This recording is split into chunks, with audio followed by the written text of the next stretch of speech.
салом бинандагони азиз, сархатти рӯйдодҳост манзуратон аз студияи марказии радиозудӣ. имрӯз 26 ноябр аз он мегӯем ки дар беназмиҳои хорух 3 нафар кушта ва даҳотан захмӣ шуданд. Вазорати мудофиа овозаҳо дар бораи то нимаи моҳи декабр идома кардани мавсими тирамоҳӣ даъват ба артишро беасос хонд. шаҳрдори Москав хост шумораи муҳоҷирон дар хадамоти коммуналӣ кам карда шавад. додгоҳи Хатлон як мардро барои қатлу таҷовузи духтари 9 сола ба ҳабси абад маҳкум кард. хабарҳои дигар низ ҳаст. субҳи 26 ноябр даҳо нафар аз сокинони шаҳри Хорух ва атрофи он эътирози худро дар майдони марказии пойтахти вилояти мухтори Кӯҳистони Бадахшон идома доданд.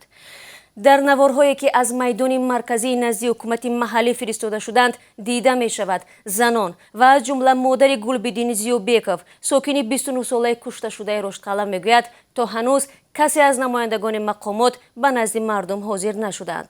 ҳамчунин алоқаи мобиливу интернетӣ бо вилоят то ҳол барқарор нагардидааст. дирӯз миёни нирӯҳои интизомӣ ва эътирозгарон даргирӣ ба амал омадааст. манбаъҳо дар Хорух ба радиозодӣ гуфтанд, аз эътирозгароне ки дирӯз захмӣ шуданд 2 нафар дар бемористони вилоятӣ фавтиданд. бо ин шумори кушташудагон ба 3 нафар расидааст. инҳо Гулбидини Зиёбеков, Тутишо Амиршоев ва Гулназар Муродбеков мебошанд. мақомот токунун фақат дар бораи захмӣ гардидани 5 корманди ниҳодҳои қудратӣ эълон карда оиди ҳалокати ин 3 нафар чизе нагуфтанд. дар ҳамин ҳол Азия плюс бо такя ба манобеи худ мегӯяд, дирӯз раиси вилоят Алишер Мирзонабод намояндагони эътирозгаронро қабул карда гуфтааст, дар бораи нақшаи боздошти Гулбидини Зиёбеков хабар надошт, зеро бо сафари корӣ дар ноҳияи Мурғоб буд. ӯ ваъда додааст ки дар муддати 2 то 3 моҳи наздик тафтиши ин қазия ва ҳамчунин тирпаронӣ дар майдонро ки боиси маҷрӯҳ шудани 6 нафар ва ҳалокати 2 тан гардид амалӣ хоҳад кард. аммо намояндагони эътирозгарон талаб доранд ки таҳқиқ дар рӯзҳои наздик анҷом шуда омилони қатли Гулбидини Зиёбеков ва тиркушҳои ба сӯи тазоҳургарон боздошт ва муҷозот шаванд. дар ҳамин ҳол зодагони вилояти мухтори Кӯҳистони Бадахшон ки дар Русия кору зиндагӣ доранд мегӯянд, то он даме ки мақомоти тоҷик талаби онҳоро иҷро накунанд, ба эътирозҳои худ дар ин кишвар идома хоҳанд дод. тақозои онҳо ба ҷавобгарӣ кашидани масъулони қатли сокинони ғайринизомӣ, дур кардани постгоҳҳои мавҷуд ки ба идомаи онҳо зарурат намондааст, барқарор кардани ҳама гуна тамос бо минтақа мебошад. қарор аст онҳо имрӯз ин талаби худро дар шакли хаттӣ ба сафорати Тоҷикистон дар Русия пешниҳод намоянд. дирӯз садҳо бадахшонии муқими Русия ба нишони эътироз дар назди бинои сафорати Тоҷикистон дар Москав ҷамъ омада буданд. сафири Тоҷикистон дар Москав Давлатшоҳ Гул Муҳаммадзода бо гурӯҳе аз онҳо мулоқот кард. мақомдорони Русия расман эътироф карданд ки дар натиҷаи садама дар яке аз конҳои минтақаи кузбасси ин кишвар 52 нафар ба ҳалокат расид. 35 корманди кон ҳанӯз ҳам дар зери замин мебошанд, вале сарнавишти онҳо маълум нест. афсарони хадамоти наҷоти вилояти Кемероваи Русия иброз доштанд ки 25 ноябр бар асари садама дар кони Лисвяжная 45 корманди кон ва 6 афсари хадамоти изтирорӣ ҳалок шудааст. тибқи иттилои расида субҳи рӯзи панҷшанбе дар ин кон таркиши метан ва баъд аз он сӯхтор ба вуқӯъ пайваст. он замон дар кон 285 нафар ҳузур доштааст. аксари кормандони кон ва аз ҷумла 11 қурбониро аз кон ба берун бароварданд. кумитаи тафтишотии Русия бо иттиҳоми беэътиноӣ ба талаботи амниятии корхонаҳои саноатӣ парвандаи ҷиноӣ боз намудааст. раиси кон ва чанд мақомдори дигар буздор шуданд. дар 2 соли охир муфаттишон дар ин кон даҳо камбудии фанниву амниятӣ пайдо карда буданд. феълан бо ишора ба хатари таркиши метан амалиёти наҷот дар кон барои 3 рӯз мутаваққиф шудааст.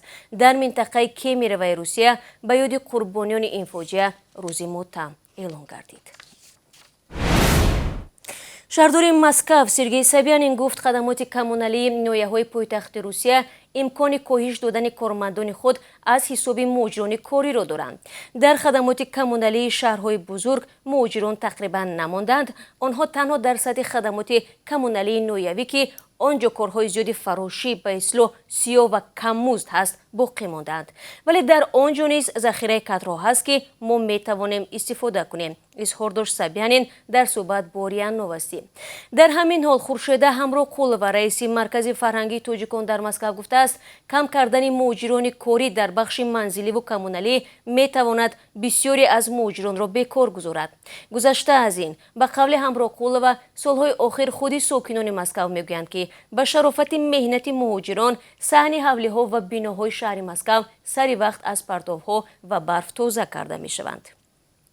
ёдовар мешавам, аз ин пештар Сергей Сабиянин барои коҳиш додани шумораи муҳоҷирон дар сохтмонҳои пойтахт ҳам супориш дода гуфта буд, бояд ба ҷои онҳо мардуми маҳаллӣ бо маоши баландтар ва шароити муносиб ба кор ҷалб шаванд.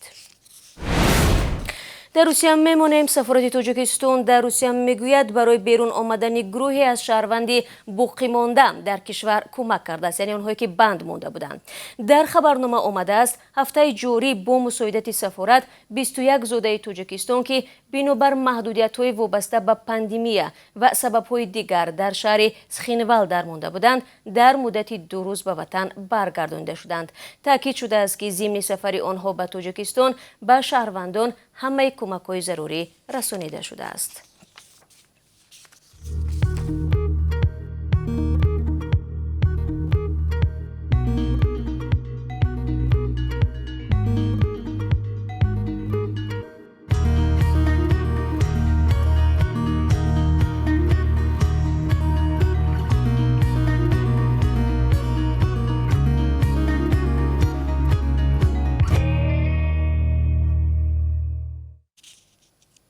шумо сархати рӯйдодҳоро тамошо доред. Тоҷикистон аз аввали соли ҷорӣ воридоту содироти воситаи нақлиётро афзоиш додааст.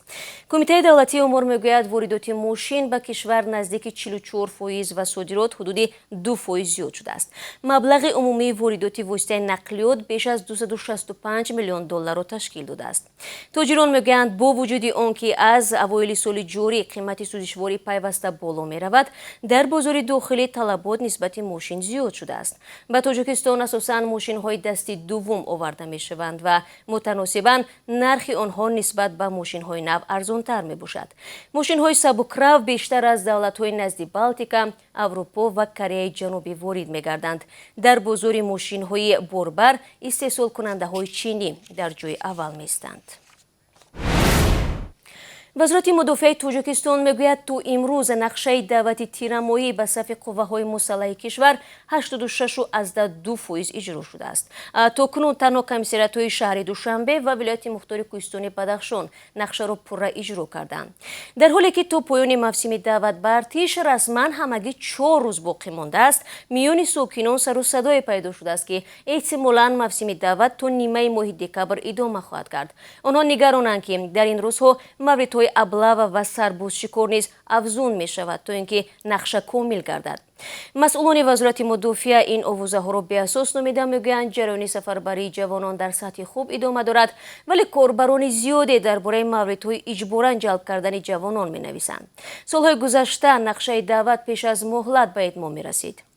қабл аз оғози мавсими тирамоӣ мақомот исрор варзида буданд, ки имсол амалӣ шудани қонуни нав дар бораи хидмати ҳарбӣ баръакс ба ҷалби тезтари навазкарон мусоидат мекунад. бинандагони азиз, дар барномаи ахбори имрӯз гузорише хоҳем дошт дар бораи он, ки як хонаводае дар ҷануби Тоҷикистон ба додситони ҳарбӣ оиди сарбозшикор шикоят бурдааст. дар вилояти Хатлон додгоҳ марди гумонбар дар таҷовуз ва қатли духтари 9-соларо ба ҳабси абад маҳкум кард. додгоҳ Рустам Болтахоновро аз рӯи 3 банди кодекси ҷиноятии Тоҷикистон одамкушӣ, таҷовуз ба номус ва ҳаракати зӯроварӣ дорои хусусияти шаҳвонӣ дошта муҷрим шинохт. ҷасади ноболиғро, ки сокини деҳаи меҳнати ноҳияи Хоросон буд, моҳи август аз ҷӯйбори наздикии хонаи Болтахонов пайдо карданд. ҳангоми бозпурсӣ Болтахонов ба ҷинояти содир кардааш иқрор шуд. гуфта мешавад, аз ин пештар Рустам Болтахонов дар Русия барои куштор 7 сол дар зиндон будааст.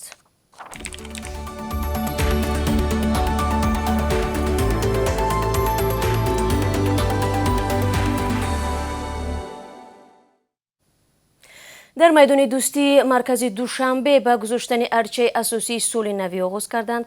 тибқи нақша баландии арча 30 метр мешавад. Азия плюс аз қавли мусоҳибонаш дар шаҳрдорӣ менависад, бо супориши Рустами Эмомалӣ дар баробари арчаи асосӣ дар майдон дигар иншооти соли навӣ ҳам бояд то 10 декабр насб карда шаванд. ҳамчунин мисли солҳои пеш дар тамоми ноҳияҳои пойтахт арчаи идона гузошта мешавад. аммо ҳанӯз дақиқ нест ки шаби соли нав дар майдони дӯстӣ консерти соли навӣ доир мешавад ё не. аз соли гузашта ба хотири пешгирӣ аз паҳншавии коронавирус бо қарори истоди ҷумҳуриявӣ дар маркази душанбе арчаи соли навӣ гузошта нашуд.